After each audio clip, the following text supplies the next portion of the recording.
আজকে লাঞ্চে কি খাবো গো? মঙ্গলবার পুরোই নিরামিষই, আমাদের নিরামিষই রান্না বান্না করেছি। বন্ধুদের দেখিয়ে দিই, ফার্স্টে দেখিয়ে দিই বন্ধুদের সাদা ভাত, একেবারে দুবেলার ভাত করে রেখেছি। কেন গরমে রুটি করতে পারছি না, খেতেও ভালো লাগছে না বলে দুবেলায় ভাত করে রাখছি। আর কাঁকরোল ভাজা মেয়ে নিয়ে এসেছিলো, আর দুটো শুকনো লঙ্কা ভাজা করেছি, কেন কাঁচা লঙ্কা নেই বলে একটু কামড়ি কামড়ি খাবো।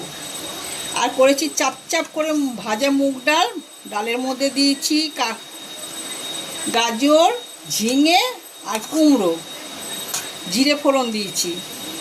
আর নাতনি ঝিঙে পোস্ত খায় না, ওর জন্য কাঁচা পোস্ত বাটা রেখেছি, তার মধ্যে তেল, নুন, একটু চিনি মেখেও খাবে।